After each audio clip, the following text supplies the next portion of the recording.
Je ne changerais pour rien au monde, c'est ce qu'on a vécu. C'est ce qui rend l'histoire encore plus belle. C'est une famille, quoi. Donc, quand tu aimes ta famille, tu te bats pour ta famille. Personne n'imaginait, et l'ont fait. À jamais, quand tu demanderas à quelle équipe a gagné le premier titre, ce sera toujours notre équipe. La chance exceptionnelle que l'on a, c'est que ces joueurs-là, ils font toujours référence à ceux qui les ont mis dans le système. Et donc on revient toujours pareil au centre fédéral, à l'INSEP. C'était 2 des meilleures années de ma vie, franchement c'était génial. Tu joues, tu t'entraînes, tu vas à l'école, il y a zéro pression, tu fais ta passion. C'est quelques-unes de nos plus belles années. C'est les années encore de l'insouciance, on n'est pas encore dans le système professionnel. La génération de Tony de Bruce, le plus beau des souvenirs, c'est le titre de champion d'Europe qu'ils ont en 2000 à Zadar. Il y a cette flamme qui s'est créée et que je m'étais promis à moi-même que j'essayais de rapporter le premier titre au basket français. On s'est dit, bon, mais dans 10 ans, on se retrouve tous en équipe nationale et on fait la même chose, mais en senior. Les choses sont claires, c'est pas un tremplin, l'équipe de France. Si tu viens en équipe de France, c'est pour apporter quelque chose et pour aider l'équipe de France à être meilleure et pas le contraire. Moi, quand je suis arrivé en 2009, j'ai tout de suite compris que voilà, c'est bien mon coco, t'arrives, mais c'est pas là pour t'amuser, quoi. Et vous avez aussi imprégné ça à chaque jeune qui arrive. Il y a une discipline à avoir si tu veux gagner, c'est tout. On n'est pas en équipe de France pour se faire un nom ou pour signer un contrat, pour montrer qu'on sait jouer au basket. Il faut se mettre au service de l'équipe. Tony, Boris ou Flo Petrus, tout de suite nous fait comprendre, voilà, Nico, tu peux le faire avec nous, tu peux être peut-être le chaînon manquant avec Antoine Dio, qui nous aidera à passer ce cap pour avoir la médaille. Et donc nous sommes tous entrés dans le jeu.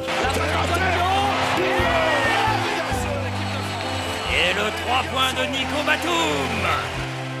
Après, tout le monde tire son épingle du jeu parce que tu joues contre les meilleures nations internationales, donc forcément tu progresses, mais c'est pas fait pour se montrer, c'est pas l'endroit. Pour donner du crédit à la génération de Nico, ou direct, eux, quand ils sont arrivés, ils ont accepté la hiérarchie, ils ont accepté le discours de Vincent, et nous, les capitaines, on a su les inspirer pour qu'ils nous accompagnent dans nos objectifs. On a un projet ensemble, on a un projet d'équipe, et ça passe aussi en dehors du terrain. Contrairement à des générations passées, ce sont des générations qui sont liées d'amitié. Chaque fois que quelqu'un vient en équipe de France, on essaie de faire en sorte qu'il soit le mieux possible. Ah qui m'avait particulièrement fait rire, c'était Yacouba. Il avait fait tout l'entraînement en cuissard. Et cuisseau.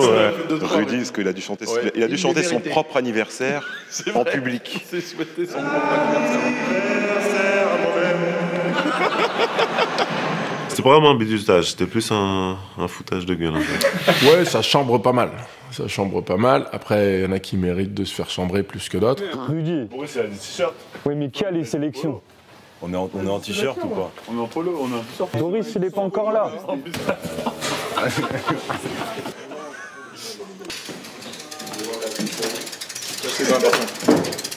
Je suis arrivé, c'est tout en polo. Qui? Quel polo? Qui est en polo?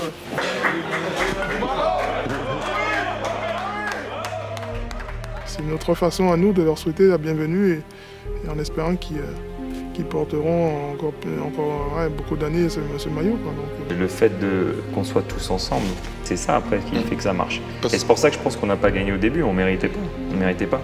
Parce qu'on nous dit souvent que c'est parce qu'on inculque ces règles, etc. Mais il faut aussi les gens en face pour y aller. Quand tu regardes même la génération d'Evan ou Rudy ou Jololo qui arrivent derrière, eux pareil, ils ont tout de suite accepté parce qu'on a quand même gagné avec eux aussi derrière. Exactement.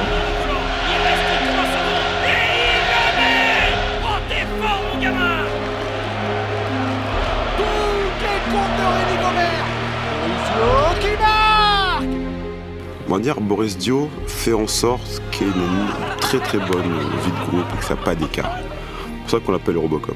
Ça change rien que le joueur soit dans le championnat de France, dans le championnat espagnol, qui joue en NBA. À partir du moment où on arrive et qu'on est rookie en équipe de France, on est sur un pied d'égalité. J'étais impressionné quand même parce que me dire j'ai enfin joué avec vous. Ils sont exactement comme ils étaient il y a 18 ans à l'INSEP, au centre fédéral. Ils n'ont pas changé. Boris Dio, capitaine de l'équipe de France, l'image un peu de cette génération. Tony Parker, le petit prince du basket, l'homme en or.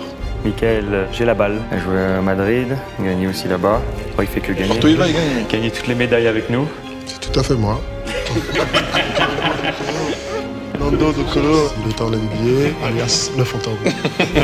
Nicolas Batum, alias Batman, champion d'Europe junior, champion d'Europe 2013. Florent Pietrus, l'âme de cette équipe. Bon voilà, c'est exceptionnel, c'est des mecs exceptionnels.